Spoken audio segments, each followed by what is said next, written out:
Peter 2 and 18.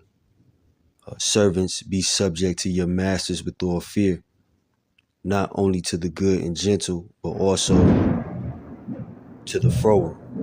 It's like it's storming out here.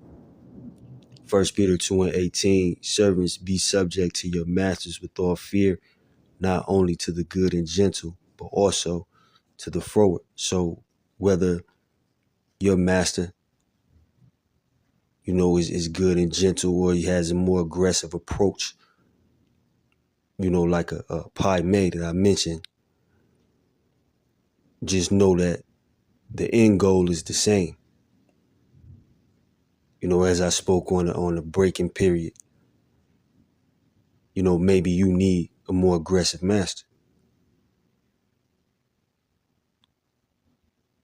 But once again, it's to achieve a level of discipline.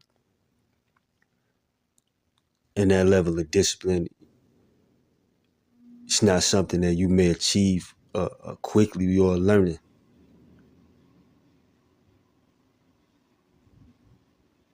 But when you going through these, this rigorous training,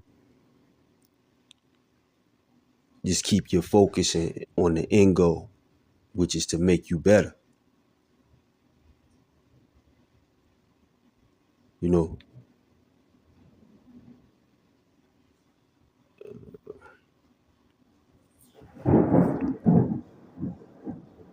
It's like it's storming. 1 Samuel 24 and 1.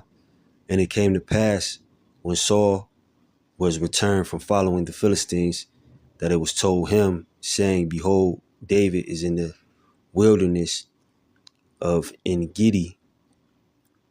Then Saul took 3,000 chosen men out of Israel and went to seek David and his men upon the rocks of the wild goats. And he came to the sheepcotes by the way, where was a cave, and Saul went in to cover his feet, and David and his men remained in the sides of the cave. All right, so we know Saul, after the Lord took the spirit from him, became very carnal, and and it was a carnal jealousy that he had of David, which ultimately made him pursue him and want to take his life. It says, and the men of David said unto him, behold, the day of which the Lord said unto thee, behold, I will deliver thine enemy into thy hand, that thou mayest do to him as it shall seem good unto thee.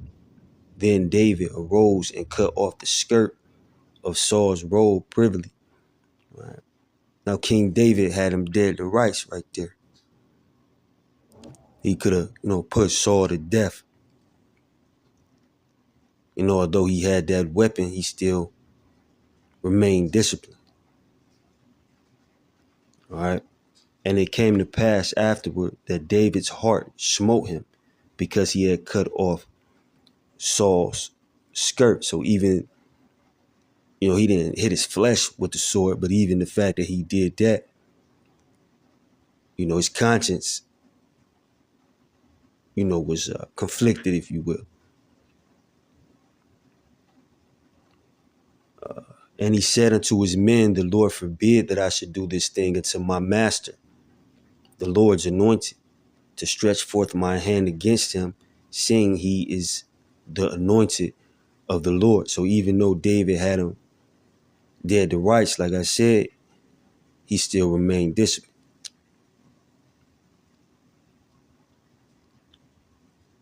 All right, discipline to Yahweh Ba'Shem Yahweh Shai. Yeah, this man is wicked. He's seeking my life unjustly, but he's still the Lord's anointed. So he spared him. It says, so David stayed his servants with these words and suffered them not to rise against Saul. But Saul rose up out of the cave and went his way. David also arose afterward and went out of the cave and cried after Saul saying, "My lord the king." And when Saul looked behind him, David stooped with his face to the earth and bowed himself. Now this man is trying to kill him unjustly. He was just jealous of David. Especially, if you remember when them women were singing the song about King David, you throw a woman in the mix. But he remained this and still humbled himself before, what he considered his earthly master, which takes extreme discipline. This man was trying to kill him.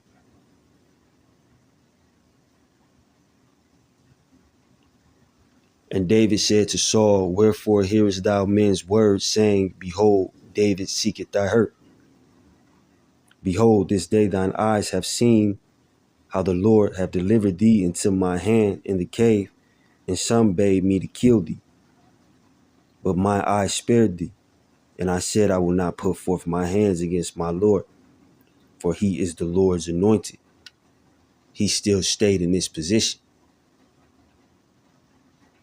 A carnal man would have took that opportunity, or a man who lacks discipline would have took that opportunity to kill his enemy. But David, as we know, is a man after the Most High heart, and he remained disciplined as it pertains to the words of Yahweh Ba'ashem Yahweh Shah. And the Lord even delivered Saul into his hands. But he kept his self-discipline, and he also kept his men disciplined, which is, one of the reasons, King David is such a great king. Now, as we read stories about King David, King David went left, he went off. That's gonna happen.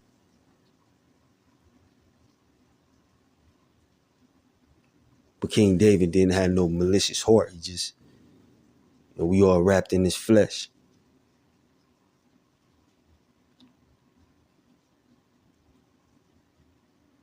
So, although, King David, we all got glory and shame.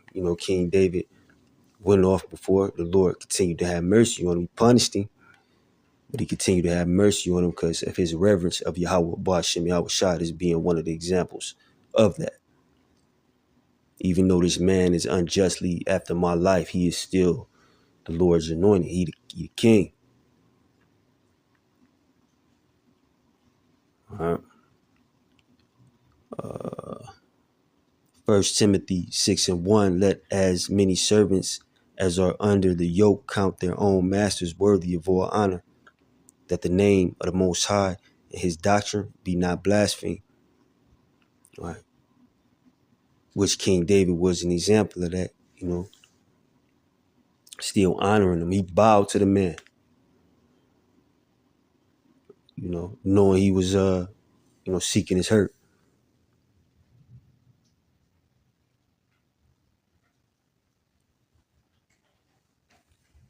And they that have believing masters, let them not despise them, because they are brethren, but rather do them service, because they are faithful and beloved, partakers of the benefit. These things teach and exhort. Right? Because, if your master, is wicked, ultimately the Most High is going to deal with him. It's not up to you. So going back to the point that I made earlier about, how, I've seen men who are in position of leadership be treated in this thing at times. Those people lost all discipline and try to take it into their own hands, probably over a disagreement that if you just humbled yourself, the Lord will show you the right way. You know, speaking on the apostles again, been breaking said scripture down for 20 years. But you figured out the real way in your mind. Where if you just came to him, maybe I don't understand this, things can be resolved.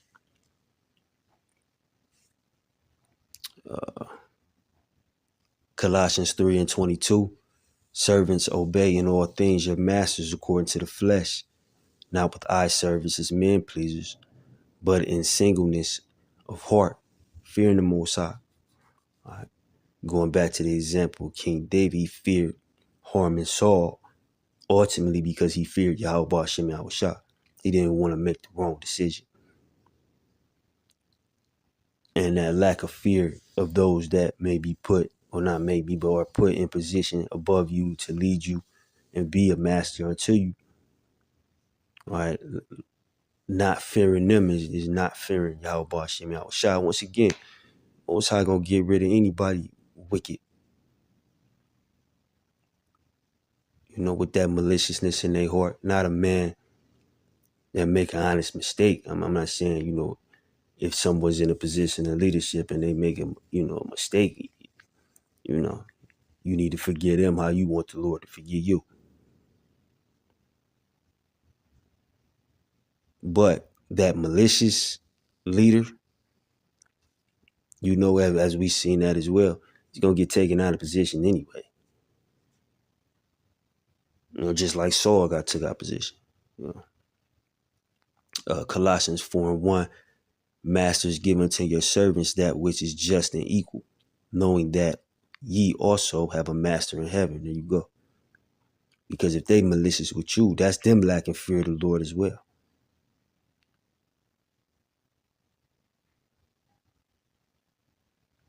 See, a wicked leader or a wicked master will forget that you answer to Yahweh Hashem Yahushua, just like the man under you answered to the Lord, Yahweh Hashem Yahushua.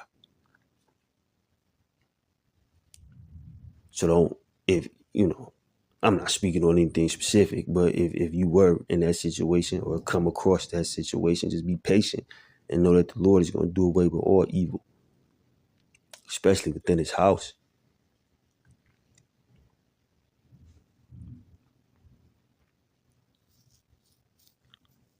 Yeah, Ephesians 6:5, servants, be obedient to them that are your masters according to the flesh, with fear and trembling, and singleness of your heart, as unto Yahushua, not with eye service as men pleasers, but as servants of Yahushua, doing the will of the Most High from the heart, with good will doing service as to the Lord, and not to men.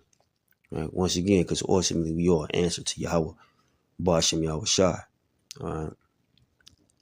Knowing that whatsoever good thing any man doeth, the same shall he receive of the Lord, whether he be bond or free. And ye masters, do the same things unto them, forbearing, threatening, knowing that your master also is in heaven.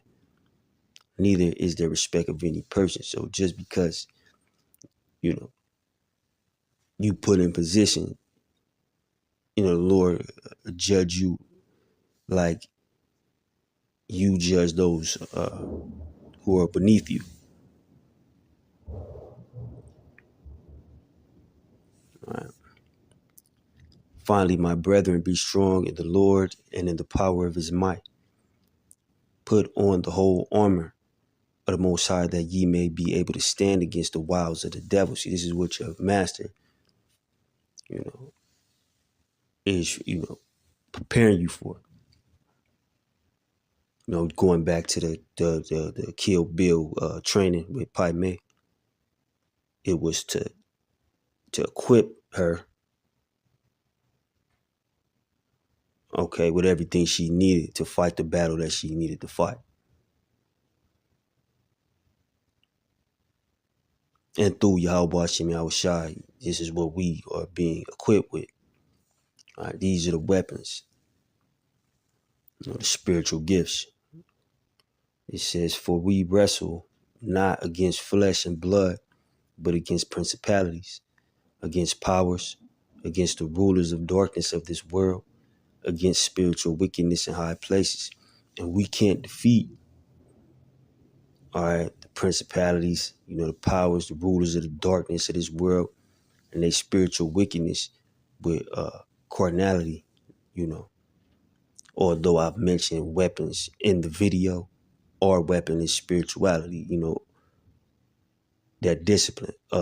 Esau's blessing is the carnal shit, if you've seen, I say this a lot, the same way they can't fight us spiritually, we can't fight them carnally. And we seen it. You seen Jake pick up arms and get smoked. Little organizations get dismantled. But that ain't because Esau, he is strong carnally because the Lord made him that way.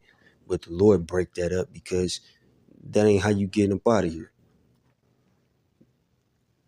Because that would be us finding another way without Yahweh Hashem Yahushua. And then what? Everybody will be praising themselves. Ain't no organization gonna come up in this place and we gonna defeat him with his weapons. You just gonna continue to get beat. This is the way. Pardon me, this is the way. And the scripture say this is the way, walk ye in it.